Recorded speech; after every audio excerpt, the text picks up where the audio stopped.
I'm really tired, but I am going to go ahead and work on Project Reach the World. So what it is, you guys, it is your girl, Kadlac. Yes, I'm Kadlac Dixon. I'm a drama like prison wife. I am legally blind artist that is rapping and painting for justice. Hoping to see justice before all fades to black. Yes, it's your girl Cadillac. Anyways, I am coming through today. It is October the 8th, 2024. I was going to finish Miss Dana the Housewives Project Reach the World drawing. I just got back from out of town, actually a couple of days ago, but time has moved so crazily fast that uh, everything has just been going crazy. Okay, so I got from out of town, and our plane, literally, I went to Chicago on vacation, and our plane did not go straight through. So literally, like we were trying to, we were coming out of O'Hare, and O'Hare is a huge airport. I had my sister with me who is epileptic, and she was seeming like she was gonna have a seizure, like literally, and we were gonna miss the plane. Like we could not have her falling out with all the luggage, and it was just gonna be a mess. We called for wheelchair and they never showed up. It was just too much going on. But our flight was delayed. So we did catch our flight, and our flight was not a straight through flight from Florida to, from Chicago to Florida. We had to stop off in Boston. Was it Boston? Baltimore, I'm sorry. I'm like, I know it ain't Boston, because Boston has the accent. I was like, that ain't no that wasn't Boston. But Baltimore. I'm sorry for the confusion. But yeah, so we flew an hour and 20 minutes from Chicago to Baltimore. And then our plane had to unload and then load again. That was like another hour. And then we flew 2 hours and something no, I think it was an hour and 50 minutes from Baltimore to Florida. Then we had to get all our luggage. We had to wait to be picked up, so we didn't get home till late. My granddaughter has been attached to my hip, and she would not go to sleep when we got home. Though I jet lagged and exhausted. I've literally been jet lagged the last few days. But though we stayed up late, I had to go to Vizzo the next morning, visitation, to visit my husband. We did a 2-day weekend visit. So I hit him the first day. I went straight to work. I had to work that day. And then I got off of work and got home maybe 11:30 p.m. And I was up with my grandchild again until I don't even know when I fell asleep. But then I had to get right back up at like 7:30, snooze till 8, and then get up for visitation again. And I had to get up early to try to make it before count. Because if you don't make it before count, you literally visiting your own self, visiting your loved one. So after visitation on the weekend, then we come into Monday, which is today. And upon getting going to visitation on the first day, that's when Marcello was like, well, because we were supposed to make a, I'm sharpening my pencil. We were supposed to make a cake for his birthday. We was gonna get some ingredients and make a cake. And they're kind of laid back with their pictures. Like the picture man, they let you take your pictures how you want. They ain't doing all the nitpicking. So we were gonna make a cake with the grandchildren and with money. And we were gonna take a picture of it But money didn't go. She couldn't get up. She said she was too tired, which I was tired too, but I still made it. Um, and so she said she was gonna come the following week. So I'm like, don't worry about it. We'll celebrate. And already we missed his birthday because his birthday was October the 2nd, which is also ironically National Wrongful Conviction Day. Like literally, think about it. Do you need a day for something that doesn't happen or is a freak accident? Because people think wrongful convictions are freak accidents, which they're not. I personally believe wrongful convictions are purposeful convictions. They purposefully, wrongfully convict you. So I don't think you would need a day for a freak accident. But yeah, so we already missed his birthday because we were in Chicago. And on his birthday, the best way to celebrate, I did an interview about wrongful convictions with Jay from Inside Out. Yes, I was so honored when they reached out to me to be on their podcast. And y'all know me, I was nervous. Y'all already know. And you already know. For real. I was so nervous, but I do think I did decent. I don't think I did my best at all. And it was so rushed because I had told my aunt that like oh something unjustly happened to my aunt while we were in Chicago.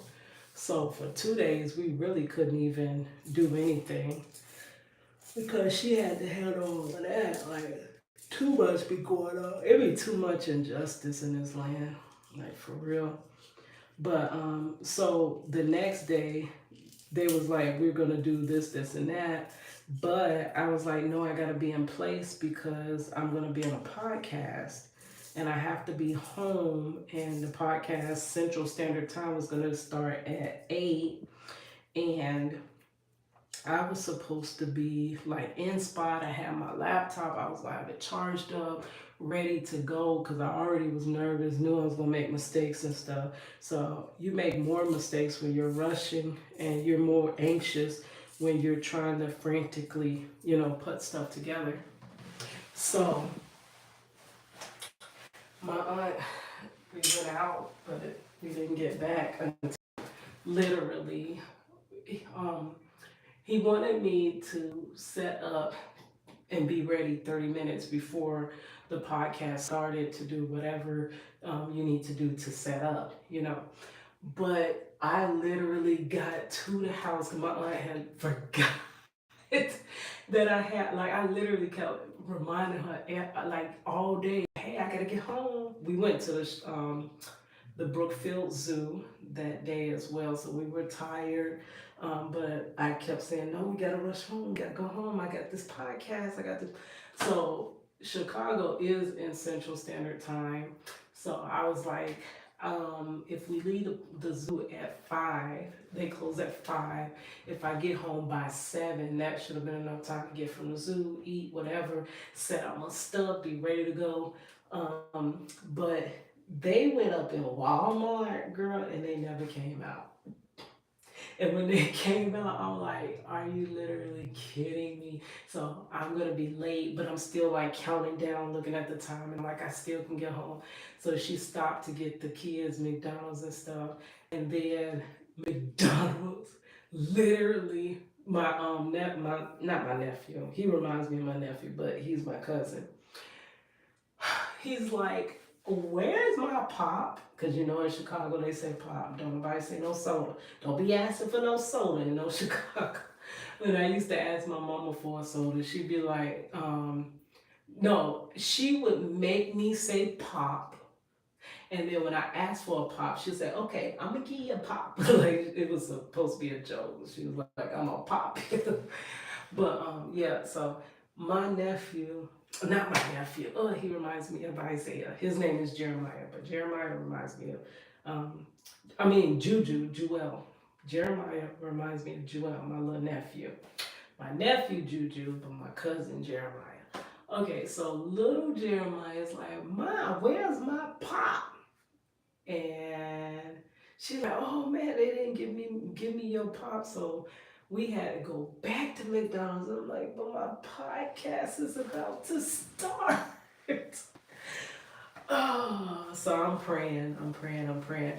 I had prayed that whole day asking God to just lead me, guide me, literally just take over. Let me be like just a avatar, and he comes through and just tell me all the words to say. Like literally it's crazy because when I talk to you guys, sometimes, because you know I record these without an audience, and I was recording, uploading, recording, uploading. I wasn't getting too much play on my channel at all, so I literally thought my content was not good because my channel, I can't grow my channel, nothing.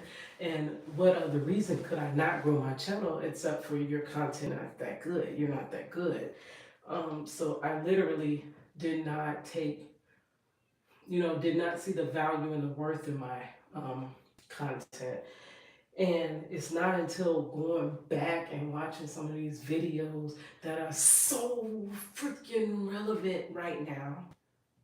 But from since 2020, that's when I jumped on and just went crazy recording.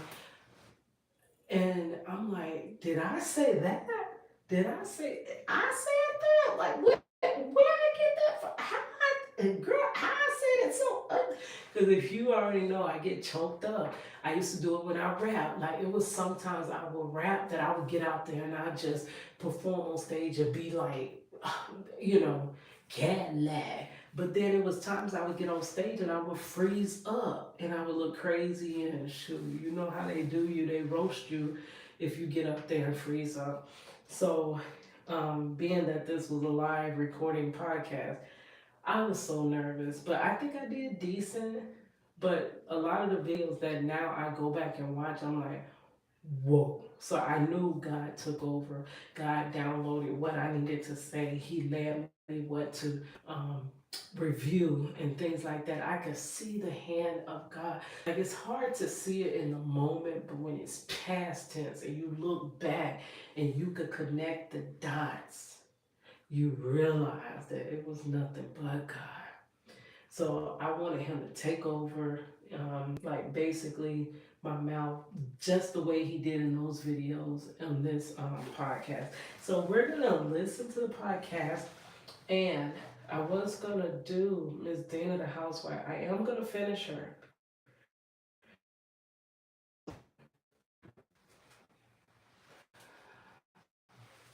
My internet is messing up. Literally, I don't know how long we got internet. But because I was on a wrongful conviction podcast, where the topic was wrongful conviction, I'm sorry, they deal with everything criminal justice reform, prison reform, everything, because it's not just wrongful conviction. There's a lot more stuff going wrong within the system. Too much stuff, right? Um, but because of that, and it was National Wrongful Conviction Day, and it was my honey's 43rd birthday, his 22nd birthday behind bars wrongfully. I said no perfect way but to um, celebrate in that way.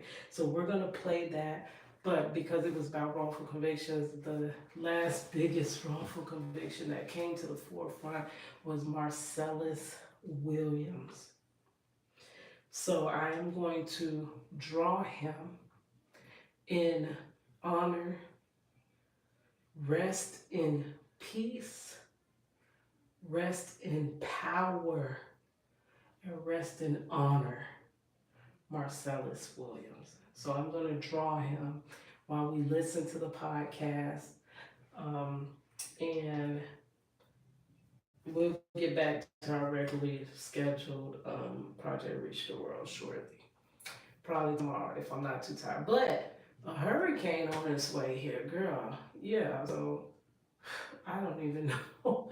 All right, guys, let's get to it. Let's play it. Jay from Inside Out. Y'all have got to go subscribe to his channel on YouTube, follow him on TikTok. I will be putting or linking or tagging him.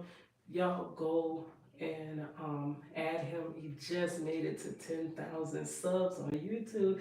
That is freaking crazy. Like that. YouTube is not a hard game. YouTube is the hardest game, the hardest one. That's why you got people making it on TikTok first and then pulling people over to YouTube because YouTube is hard. YouTube ain't easy. It's not an easy game. So 10,000 subs. Congratulations, Jay from Inside Out. So we're gonna play that interview. Go and add him and follow him. Okay, so that was on TikTok. I was watching. And it's talking out loud when I'm not trying to. Okay, back to YouTube. It is 12:44 a.m. I do have work tomorrow. Well, today, now. So I'm up pretty late, but this is my passion and my purpose.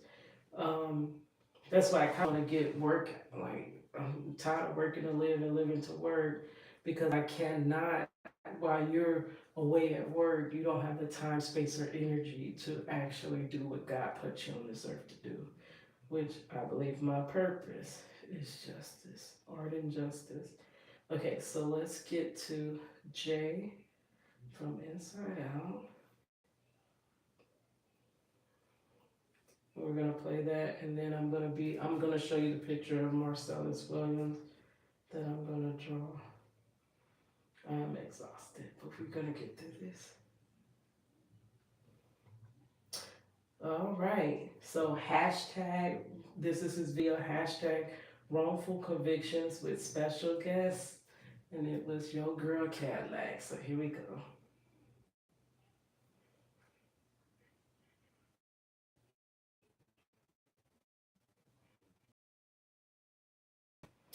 All right. Turn the volume up.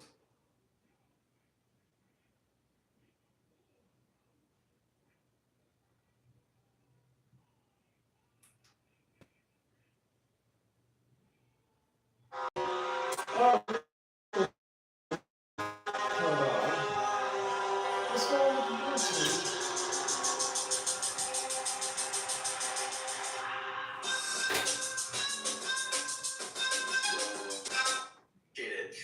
As always, we have some great comments and issues right here on this channel. And if you're new here, please hit the sub and smash it. Let me first give you the disclaimer that I am reviewing Jay from Inside Out's video. This is not my content. I'm just reviewing his content, right? And I'm drawing while reviewing. A sub button and hit and smash that like. Come on, why is my Bluetooth not cooperating?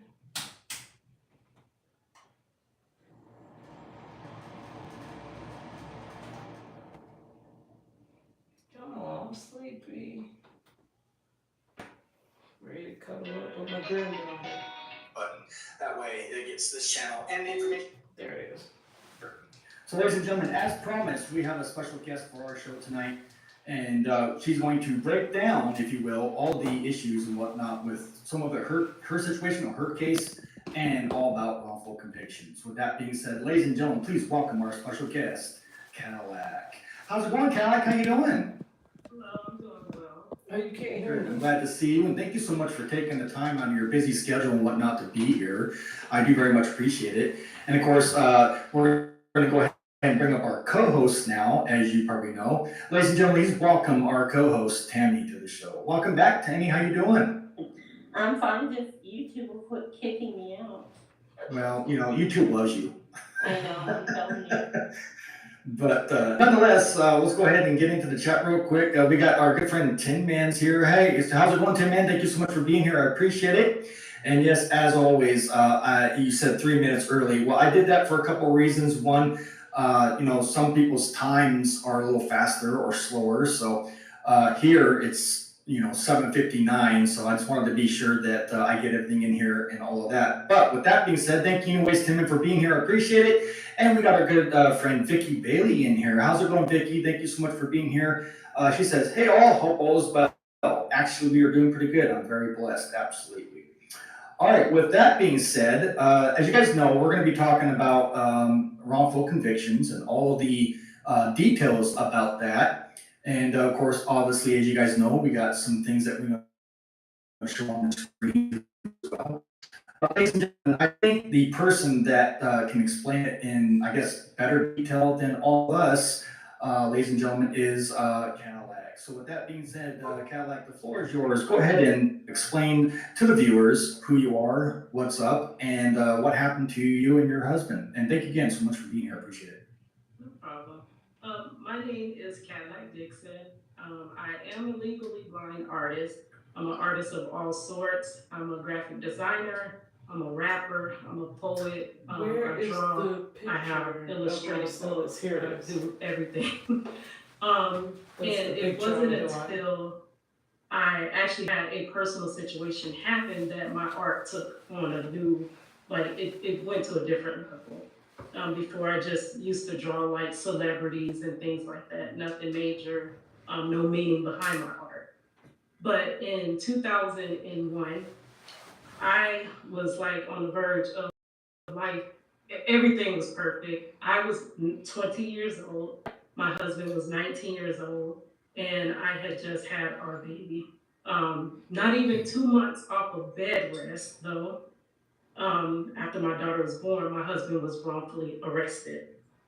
So 2 months into having our daughter, he's wrongfully arrested. So we're going, like leading up to trial, everything is like really rough and rocky. And then, but I got him out on bond. I was able to get him out on bond, and him and our daughter formed a bond from 2 months to 9 months.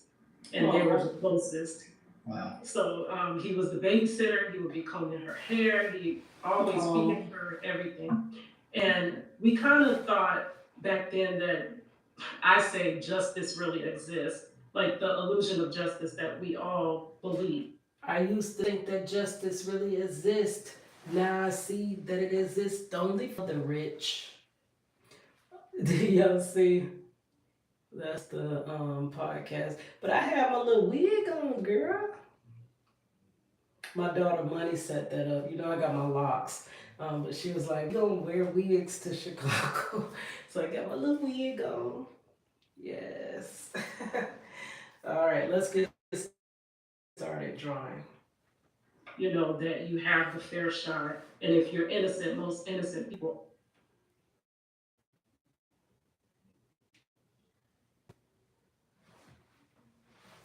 We don't have to stop if this gonna keep doing I got him out on bond. I was able to get him out on bond. Internet. And him and our daughter formed a bond from 2 months to 9 months. And they were the closest. Wow. So he was the babysitter. He would be combing her hair. He always feeding her everything. And we kind of thought back then that I say justice really exists, like the illusion of justice that we all believe. You know, that you have the fair shot, and if you're innocent, most innocent people are going to take that shot because Yeah. you know that you didn't know how the system until my husband was convicted. So we were caught like deers and he was going home. Yeah, we all believe in that system, thinking that justice actually exists, but it's a fairy tale. Yeah. Sure, yeah. And so when that happened and he lost trial, I'm like, how? There's no evidence. There's no. They had trial on set for one day, but the alleged victims ran away. They moved away from Florida. I'm in Florida. They moved off to Vermont. And they ignored subpoenas to even come and be questioned. They ignored coming to trial and everything. So when trial date came, nobody showed up. So my husband's public defender, because he could not afford a paid lawyer. We had a paid attorney, which was able to get him the bond and get him that time out.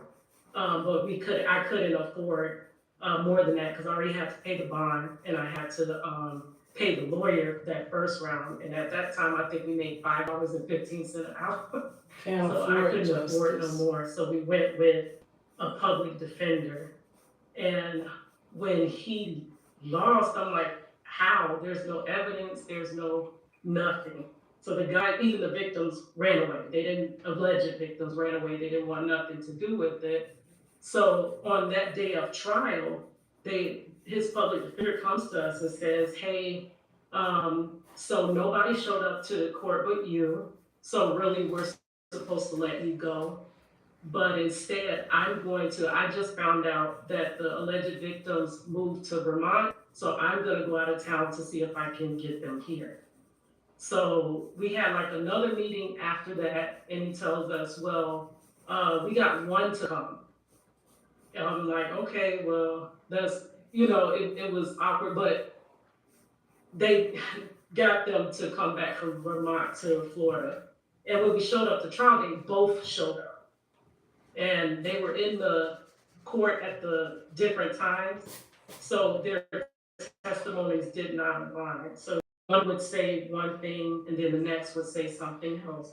But even after all of that, and then we had officers' accounts, 3 officers' accounts that did not align with each other's as being officers. The officers didn't even align, and the 3 officers' cases didn't align with. My friend Trey Stone, sorry to cut you off. Trey Stone said, cops don't preserve our rights, which is what you're talking about in a sense. They do anything for a conviction because they believe they are guilty. They need fudge it for justice. So yeah, there you go. There's Trey Stone's comment. So it's like 5 testimonies that do not align. And at the end, they still found him guilty. The judge says, I really want to give him life out of this, but just so he has a second chance in life, I will only give him 40 years. And from that point, I was like, no, this is a mistake. What just happened? This is not how it's supposed to go. And I went on a journey looking for somebody that could help or could assist. If I could get this story in front of the right person, then, because this is a mistake. That's what I thought. And now I learned that wrongful convictions, I really think they're purposeful. I don't think they're any type of mistake. Yeah, absolutely. Wow, what an amazing story, Kadlac. And I actually, from the bottom of my heart and everybody here at FION, we're very sorry for what happened with you and your situation. And just to let you know, I believe the whole entire team here that's in here right now anyways, we got your back. We're here for you. We've been there, done that, if that makes any sense. And, that means a lot. I don't know if you know about my case or Tammy's case, just to break it down shortly, I got accused too. I know what it's like to be accused and be screwed over, if you will, within the... Do you know what that means? That means the world. Do you know how long I told this story and I have fell on deaf ears from MySpace to Facebook? Oh, Facebook, I got a whole vendetta against Facebook because of that. All that posting, telling my story, and being ignored. And then on YouTube for several years. But to finally be heard and someone listen, not just listen, but then actually invite me to be on their podcast to talk about the story. Like, do you know, like that doesn't happen. This is the reason why, honestly, wrongful convictions are so hard to overcome, because you gotta break the story. Like, legal remedies are exhausted right out the gate. And then the door closes forever. Like, forever. You literally only have a couple of shots. And then it's infinite. I mean, not infinite, it's finite. It's final. That's what I'm trying to say. It's a final, that's it. So the only other option for people that are wrongfully convicted basically is to break their story. And then once you break your story, that's when people come in and try to assist you and help you. Like, while your story is unknown and unheard, you're really not going to get no traction. So I've been doing this for 2 decades, over 2 decades, and I'm just finally being heard. but that means so much. You just don't know. Really don't know. Within the system. So I know exactly what you're going through. So just let you know that you're not alone, and we're fighting with you, just like you're fighting with us. So I appreciate your story. Thank you. That means a lot. That really does. Yeah, we're all in this together. We have some other people that may not be in here live that will see it and watch it during the replay, and they will share and spread the word. Yeah. There's some different people that we network with, so we'll try and help get your story out there. I'm gonna ask everybody in our group and those that watch this later on, if you would please follow Kadlac's page on TikTok and all her other social pages. Any petitions, any kind of that, can you write your congressmen, senators, blow up Florida. Yeah, blow it up over here so I can hear it and see it. Exactly.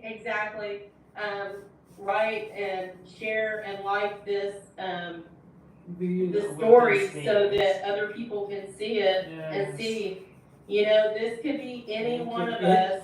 Anyone. I wish you would realize And it is a nightmare. There is no easy other way to put it. This is not for the faint of heart. We do serve hard with our husbands. Yes. I know you do. I can see it in your face and I can see it in your heart. Absolutely. It is painful. It is frustrating. And the things that they go through is just sickening. And I really, we have to stop this, guys. We have to stop this. Please share this story.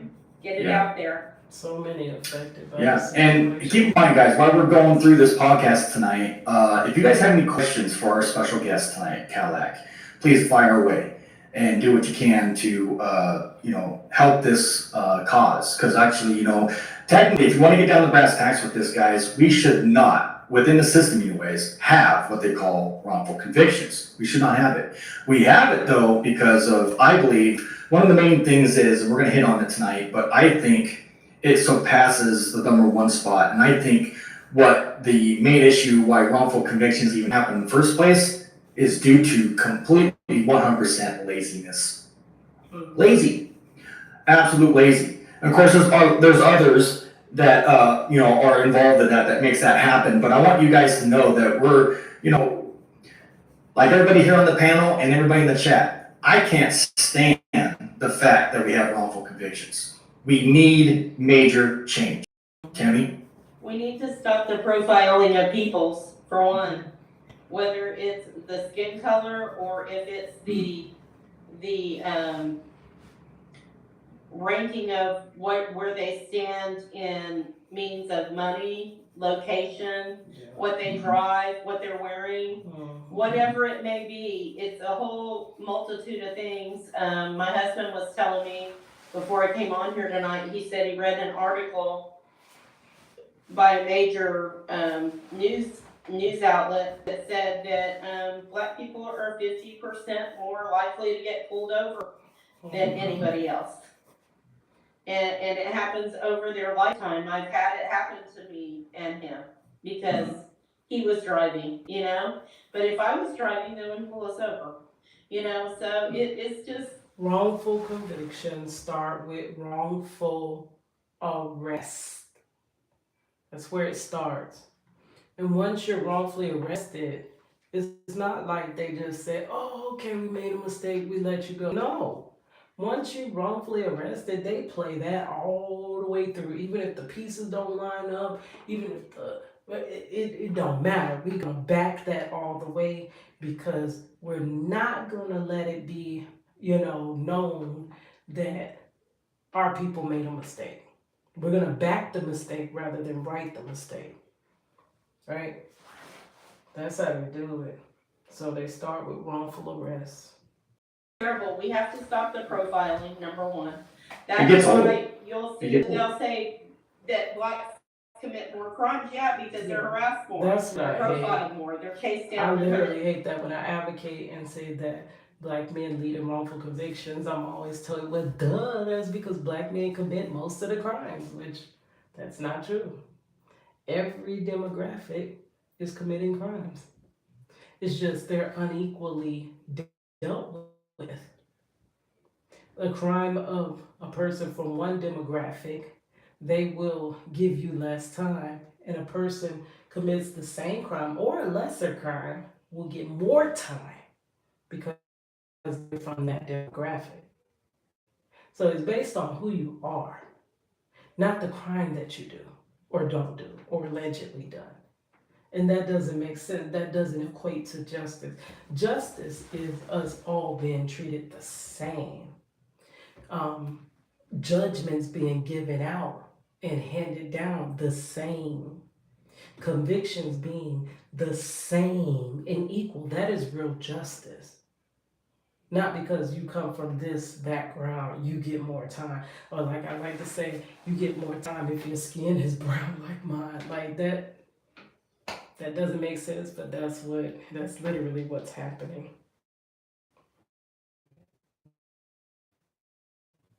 So that's why you think black men are committing more crimes because they're highly populated in prison. But that's because, just like my husband, if someone did something that first, things have changed so much since he's been wrongfully incarcerated, right? So a person could go in today, allegedly do the same alleged crime he's accused of, and get way less time than he got. Also, he has been there so long. There are people that have done their time, gotten out, came back, done their time again, came back, and he still has not gotten out. He's been in Florida DOC for 22 years. They transfer him all over Florida, from the Panhandle to the Peninsula, from up to down to left to right, and he's seen many of the same people at different camps. And he's like, oh, I thought you got out. Yeah, I did. And then they came back. They asked him, no, I ain't got out yet. He ain't even got his first shot at getting out. And there's some people that got more heinous crimes, are accused of way more heinous crimes, and got less time than my husband. So they're giving wrongfully convicted people more time and a worse punishment, such as Marcellus Williams. That's one of the worst punishment. He was already wrongfully incarcerated for 24 years. They took his life already in that manner. And then they proceeded on, what was it? Was it the 24th of, was it the 24th of September? Yeah. They took his life a second time, wrongfully. The same place that the wrongful conviction case of Kevin Strickland comes out of. They did Kevin Strickland the same way. And they even said that innocence is no reason to be released from prison. Does that make any type of sense? On what earth, on what, where they do that at? Innocence is not a reason to be exonerated? Like, does that even make sense? And they were not going to release Kevin Strickland until his story broke and the public demanded justice for him. The same way we demanded justice for Marcellus Williams, but did not get our justice. Didn't get our justice. But now he is a martyr. And his name and his legacy and everything is going to live on. And if it don't live on through nobody else, you know his family is going to live on through them. But I'm going to keep his story alive. Because he represents so many. And that means he gave his life for this cause. For this cause, so that the next wrongfully convicted person can be set free. He gave his life. Yes.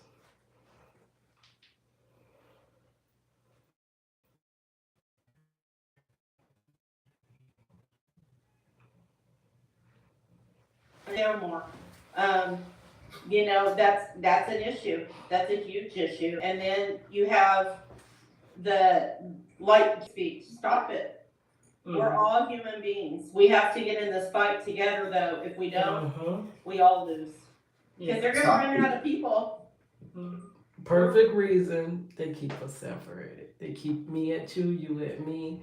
That way we all disagree and then we can never figure out what's really going on, girl. But this part that she's about to say, let's listen to that part. Out a room, they just did a study here in Texas by a commission that's called. They're running out of room. So she was basically saying this could be any of us. But the thing is, they're running out of prison space. Prisons are to critical capacity in just about every state in this country. Critical capacity. Over the last few decades, prison population has risen exponentially. Not additionally, exponentially. And now what they're looking into doing is building these megaplex prisons that can house way more people. Do they got a spot for you or your loved one? They might. I know you don't care, but you might have a spot marked for you. And it's ran off of less staff, way less staff, because they can't hardly keep staff because of the population growing so fast. But a reason why it's growing so fast is because you're including innocent people and the people that shouldn't even be in prison. Let the innocent go. Let the people that have done their time go. Let the people who have been overly illegally sentenced. There's a lot of illegal sentences in prisons. Here in Florida, we introduced the Second Look Act, where they can go back. You don't have to get newly discovered evidence. We know that of the state attorney in Orange County, people in prison, she started the Conviction Integrity Unit, right? Started that it's too much that was done wrong that you can just come forward and have your case looked at. Just submit your case to the Conviction Integrity Unit. Well, she's no longer our state attorney. Well, if she is, she's been suspended. And her work there is not going forward. And the governor took her down and said because she's letting too many criminals, which is too many innocent people, aka too many innocent people go. Second Look Act wouldn't take all of that. You can just plead that, hey, my case is wrong. They take a second look, fresh eyes, not those corrupted eyes from way back when. People that are getting into law now that actually wants to affect the system in the correct manner. Just like that prosecutor that came forward in Marcellus Williams' case that said, hey, he wasn't the original prosecutor. The original prosecutor was with it. He was the original prosecutor was with Kevin Strickland, spending 43 years wrongfully in prison for something he did not do. He was with it. This new prosecutor came forward and said, hey, we've done it. We've done wrong by this case. So those fresh people are coming in. You got new fresh people. A lot of people that have been in these offices and holding these offices are old. They believe in the old way. They do not want to progress forward, and they don't represent everyone that is under their jurisdiction. But you got fresh people coming in trying to make it correct and make it right. And they're saying under the Second Look Act that you can bring your case forward. You don't have to have newly discovered evidence and have someone look at your case and say, hey, is everything here copacetic? If it is, okay, continue on with your incarceration. We've looked at your case. We've evaluated a second time, and we do believe it upholds law. If it's not, we go back and make it right. We don't continue to incarcerate you wrongfully. We don't X you out wrongfully. We do right by you and by justice, and we make it right, right? But I don't know. He took her down, took her out. The one that was actually trying to make change. And that's how they do it. That's how they keep things the same way. That's how these wrongful convictions stand. That's how they happen. That's how they're upholded. And guess what? It could be you. Could be you. Could be you. He could have been you. He could have been your father. Could have been your brother, your uncle, your neighbor, your pastor, your teacher. He could have been anything. He could have been anyone to you, and including you. He could have been you. But yet still so many don't care and don't believe. Well, guess what? That monster's out there. And that monster's looking for someone to devour. And it will devour again.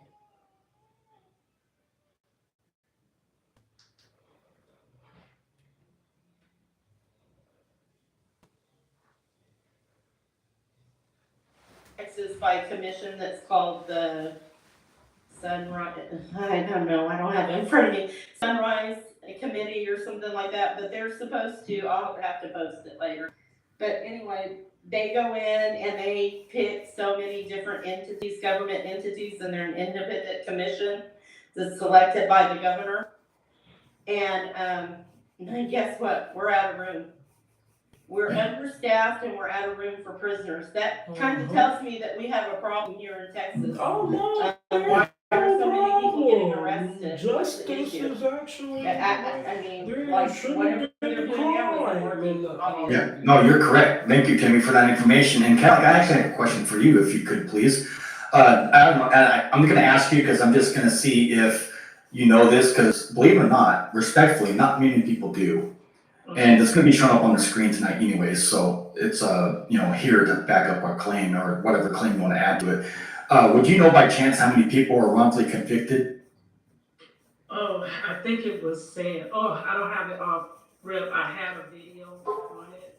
This Okay. when I started messing. No biggie. It was like 10,000 a year. It was somewhere in that ballpark. But black.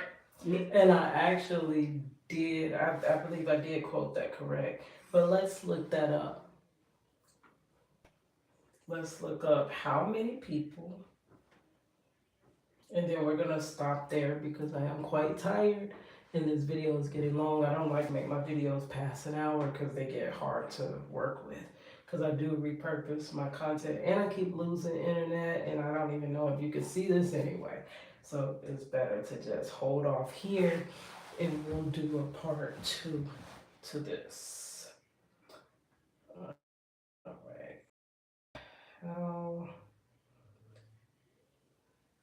How many thousands? Because they put it in percentage wise. And when you do it in percentage wise, it doesn't translate. Mentally, you don't get the picture because I believe it's like a 2% or 3% are wrongfully convicted that are in prison. That doesn't sound like 1% or 2%, right? That doesn't sound like a lot. But the exact number, when you take that percentage, because there's so many people incarcerated, people don't realize how many people are really, really incarcerated. But the exact number of people wrongfully incarcerated in the United States is unknown. I was close, but dang. It says, but estimates that it could range from 20,000, so I said 10,000, right? From 20,000 to 110,000 that are wrongfully incarcerated. That's a large number. Even though you say it's a percentage, and that's the ones we know. Remember, it's hard as jail to break a wrongful conviction story. You will spend most of your wrongful conviction trying to break your story and get yourself free. So upon that, you're We're going to do some decades wrongfully.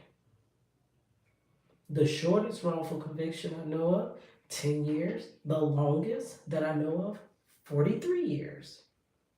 And there were some that were exonerated after demise, which we need to work on getting Marcellus, even though now it's on principle.